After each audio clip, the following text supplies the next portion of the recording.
Carbon নিঃসরণ বৃদ্ধি একটি বৈশ্বিক সমস্যা। এক্ষেত্রে বাংলাদেশ একটি ঝুঁকিপূর্ণ দেশ। বাংলাদেশে কার্বন নিঃসরণ বাড়ার ফলে তাপমাত্রা বৃদ্ধি, ঘন ঘন প্রাকৃতিক দুর্যোগ, সমুদ্রপৃষ্ঠের উচ্চতা বৃদ্ধি এবং কৃষি উৎপাদনে মারাত্মক ব্যাঘাত ঘটছে। বন, নদী ও বন্যপ্রাণীর আবাসস্থল ক্ষতিগ্রস্ত হয়ে জীববৈচিত্র্য ক্ষতিগ্রস্ত হচ্ছে।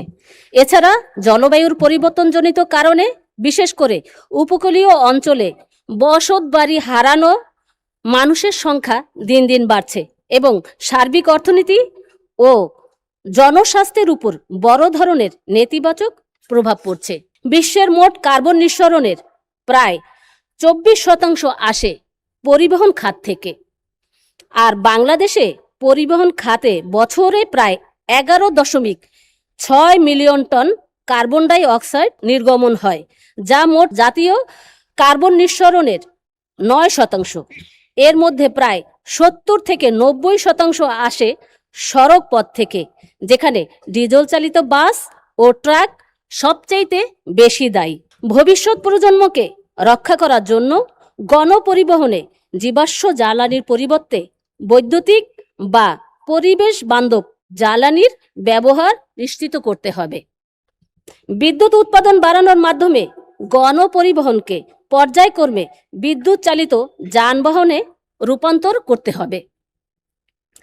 সিএনজি এবং এলএনজি ডিজেল ও পেট্রোলের তুলনায় কম কার্বন নিঃসরণকারী হওয়ায় সেগুলোর ব্যবহার বাড়াতে হবে।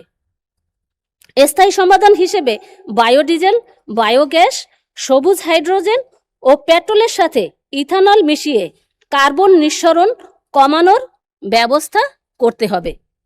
সর্বোপরি সৌর বিদ্যুতের ব্যবহার বাড়াতে হবে। সৌর বিদ্যুৎ থেকে চার্জ করা যায় এমন পরিবেশ বান্ধব যানবাহনের ব্যবহার নিশ্চিত করতে হবে।